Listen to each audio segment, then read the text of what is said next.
pode fazer gols também, só que os confrontos agora serão mais difíceis, né? De se esperar, assim, que o Hulk, por exemplo, faça 4, 5 gols, o Gabigol não faça nenhum, então, assim, tem muita chance do Gabigol continuar na frente até o final da competição, desde que o Flamengo, claro, vá à frente, ou mesmo que não vá, porque 10 gols é um número bastante significativo. Então ele descansa o Arrascaeta, o Everton Ribeiro, o Bruno Henrique, mas deixa o Gabigol. E aí dá a oportunidade também do torcedor e da gente, de críticos, etc., de observar por alguns minutos que seja a presença de Gabigol ao lado de Pedro, que é sempre algo muito comentado, às vezes questionado nesse elenco.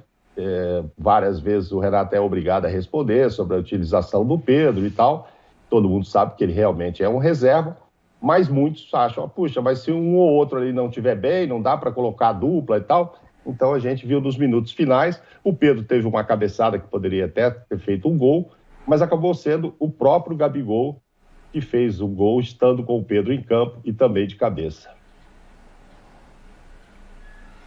Aliás, né, nós temos uma tela que mostra o impacto desse trio que já é histórico até pela duração, né? Um trio jogando junto hoje no futebol brasileiro por mais de 2 anos, por 3 temporadas, é um luxo que poucos podem ter, ainda mais nesse nível. E o quarteto, né? Botando ali o Everton Ribeiro também. Veja aí, 78% dos gols tiveram assistência ou conclusão de um dos 4. E olhando para o trio, né? O começo do meu raciocínio, Gabigol, Bruno Henrique e Arrascaeta, só os 3 superaram hoje a marca de 200 gols. Agora tem 202 gols, somando os gols marcados por esse trio, que sem dúvida nenhuma, né, André? É um trio que já marca a história do Flamengo e marca a história do futebol brasileiro. Sem dúvida. Para marcar a época mesmo e continuar fazendo isso, né, nessa temporada e, evidentemente, nas próximas também. Em relação ao jogo de hoje, Paulo, a escalação e o fato do Renato não ter tirado os jogadores da formação inicial, eu compartilho do temor do Birner em relação a uma partida com uma temperatura muito alta, com um certo componente de deslealdade por causa de tudo o que aconteceu no primeiro jogo, mas ao mesmo tempo, como também disse o Birner, existem hoje mecanismos que impedem que um jogo se transforme numa batalha, né, num negócio horroroso. Eventualmente ainda acontece quando todos os jogadores estão dispostos, né? Quando a coisa é parte de um time só, que seria o caso de uma atuação absolutamente lamentável e felizmente não aconteceu, eu acho que seria muito mais fácil proteger os jogadores do Flamengo. E em Libertadores da América, exceto aquelas últimas rodadas de fase de grupos, quando está tudo já resolvido em relação a quem vai se classificar e quem não vai, e treinadores têm a oportunidade de poupar alguns jogadores mais 21 gols, 5 assistências, 4 participações na construção das jogadas, 27 jogos e 30 presenças nas construções dos gols do Flamengo. Este é Gabigol, que já é o 4º maior brasileiro em número de gols marcados na Libertadores. É o maior jogador, é a maior referência do Flamengo na história da disputa da Libertadores da América, Birner? Essa pergunta é complicada. Eu detesto a comparação, tá? Vou deixar isso claro pela enésima vez. Eu acho que são esportes diferentes, momentos diferentes. Acho que o Flamengo do Zico tinha... Eu tô tomando cuidado para falar isso, porque essa temporada tá um pouco diferente também. Tinha mais adversários à altura do que esse Flamengo tem. E você pegar uma equipe pequena da América do Sul naquela época, como o Cobreloa, por exemplo, que podia distribuir butinadas, já seguindo o comentário que fiz antes e que o André também fez logo em seguida, era muito mais complexo do que você jogar uma partida de Libertadores hoje. A Libertadores era muito mais difícil antes do que é hoje, que você ganha. Então isso facilita um pouco pro Gabigol.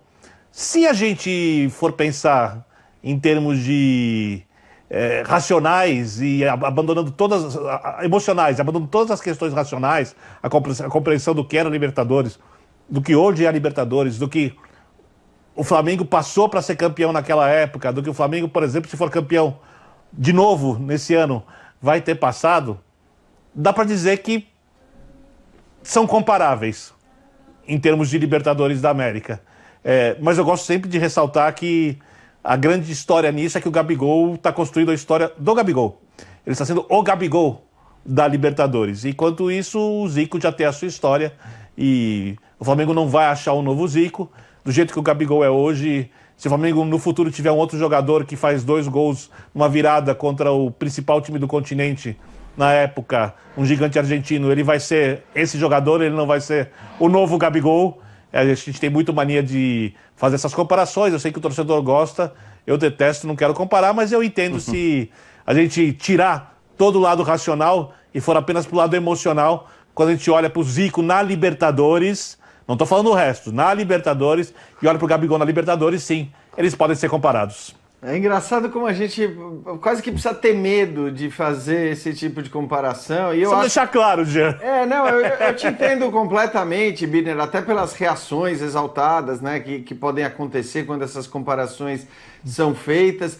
E é bom destacar uma coisa, é muito até provável, eu diria, que do ponto de vista de participações em Libertadores, né, independentemente de como vá acabar esta Libertadores, se o Flamengo vai ou não ser campeão, se vai ou não chegar à final, mas é muito possível que o Gabigol seja indiscutivelmente, na Libertadores especificamente, superior ao Zico.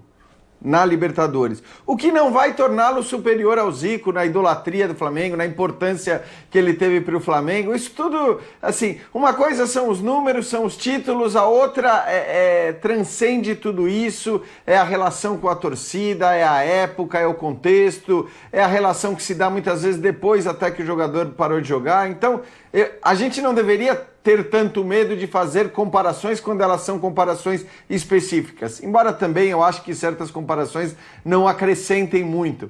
Mas é engraçado como nesse ambiente do nosso futebol, a gente acaba tendo medo, né, de fazer certas comparações, de falar, não, peraí, eu tô falando que sim, ele pode ser mais importante, mas é aqui, é nesse contexto, é nessa competição e tudo mais. E quando eu digo que é muito possível que na Libertadores especificamente ele supere o Zico, é também por uma coisa que é muito legal para o Flamengo e que talvez não seja tanto para o Gabigol, é também porque o Gabigol não conseguiu vingar ainda na Europa e essa passagem sem sucesso por lá faz com que ele possa continuar no Brasil por muito tempo ainda, né? Eu acho que um cara que joga a bola que o Gabigol tem jogado no Brasil, se não tivesse tido a passagem que ele teve frustrada pela Inter de Milão e pelo Benfica, mas já teria ido para a Europa, um bom tempo, já teria ido. Só que como ele já teve essa passagem, isso é ótimo para o Flamengo, o interesse no seu futebol acaba sendo menor. O mesmo vale para a seleção brasileira, né? Se ele não conseguir se firmar e ser convocado para a seleção e fazer uma boa Copa do Mundo, o interesse dos europeus na sua contratação também talvez não aconteça.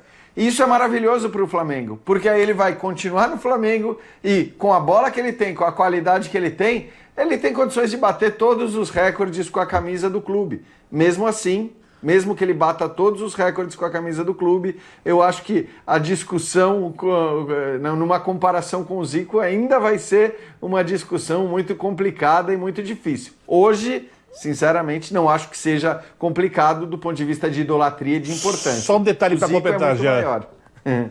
Não só era mais difícil jogar a Libertadores antigamente, dentro da Libertadores, como era muito mais difícil você chegar a Libertadores. Hoje, com o futebolzinho, o Mequetrefe, tem time que consegue chegar na Libertadores. Perfeito. Pois é, mas independentemente disso... Quase falamos a mesma palavra. Né? Opa! Está combinado isso daí. Vai lá, Mauro, depois eu completo. Eu ia dizer que, independentemente desse tipo de dificuldade de se chegar ou de se ganhar, essa linha do Jean...